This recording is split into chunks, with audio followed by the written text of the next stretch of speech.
Hey everyone, welcome back to another episode of Baldwin Breakdowns, where we're looking at big concepts, big ideas, and lots of big feelings. And this week, the topic or concept is balance, which is something that I think someone put in as an answer to a question that I put up on Instagram.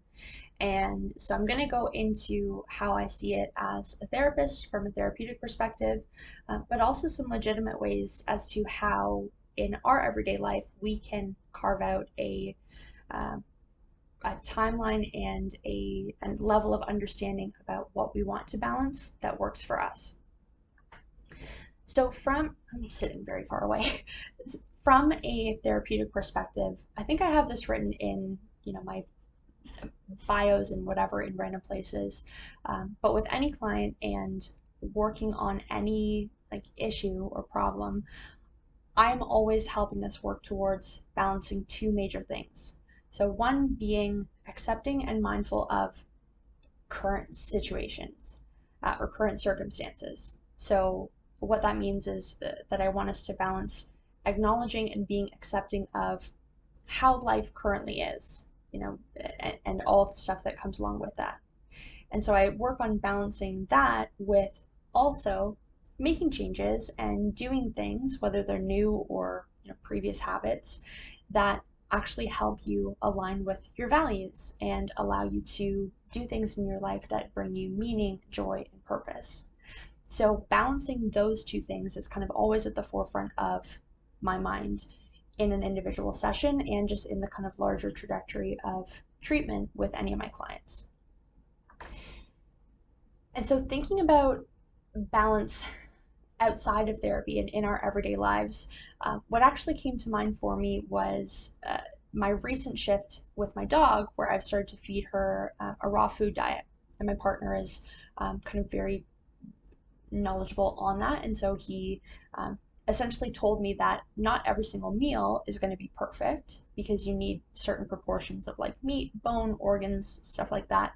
So he said not every meal is going to be perfect, but as long as it kind of balances out to those correct proportions across the week.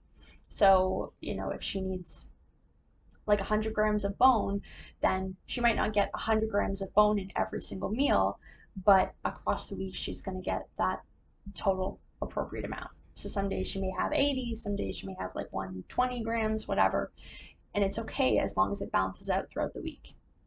So, why I thought of this in terms of balance for us humans is because we have so many things that we want to balance and that are important in our lives. We have, on the most part, we have family, friends, work, school, chores, personal, physical health, hygiene, alone time, hobbies and interests, children, pets, kids, all these different things that we might really struggle to balance with.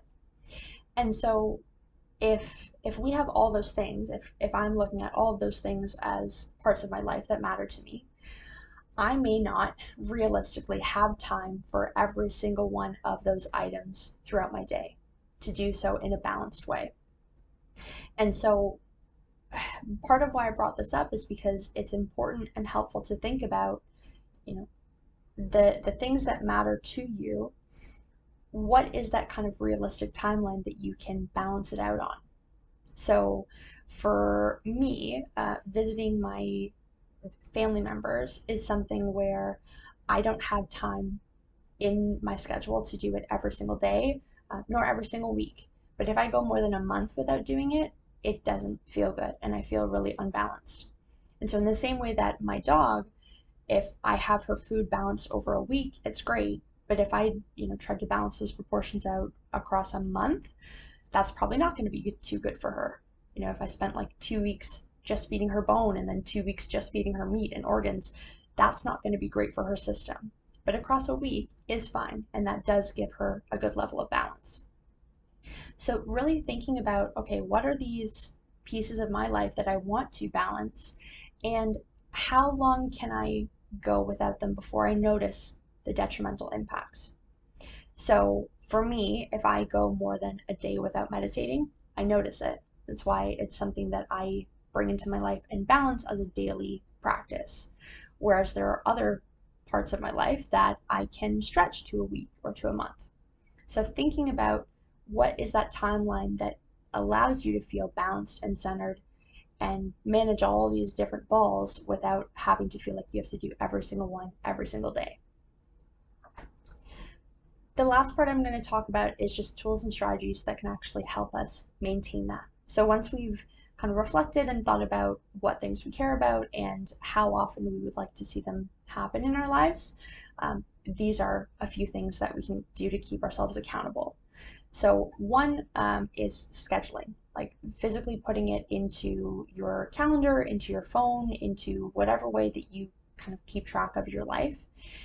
This works better for some people than for others, but even if you just think about to-do lists, including elements on there that aren't just one chunk of your life, to-do list items that are more than just chores or more than just work tasks, but actually putting on your to-do list or putting into your schedule, seeing my brother, or FaceTiming with a friend, or spending time with this hobby of mine, actually putting it physically into your schedule, because it is important just like those other kind of time sensitive tasks. Another thing that can be really helpful in keeping that accountability and helping us maintain a schedule of balance is to actually write out the reasons why we care about these things. So for me, when I had to start bringing meditation into my life and in a daily way, it was hard for me to build that and to actually prioritize that in my day. And one thing that can be really helpful is writing out the reasons why this is important and why you are choosing to prioritize time for it.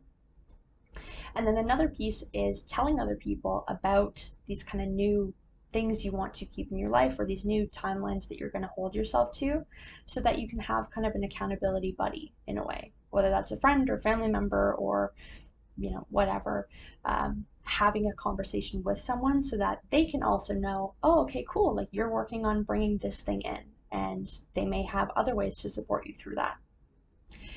The last piece is about time boundaries. And this is one I think everyone struggles with. I'm struggling a lot with it currently in my own life, especially around setting strict boundaries about work time. But setting boundaries around time to yourself and to other people is an essential part of maintaining balance. Because if you know that you want to spend time alone, and then the social pressure or a work email or whatever comes at you, and you haven't set a firm boundary around, no, no, no, this is my personal time and this is what I need to feel balanced, then that balance is going to leave. You're going to feel skewed or off-centered because the time that you have carved out to devote to that part of your life is now being kind of taken over or stepped on by other components of your life. So that's balance. It's a bit of a longer video, but I feel good about it. And thank you guys for watching. I'll catch you guys on another episode of Baldwin Breakdowns.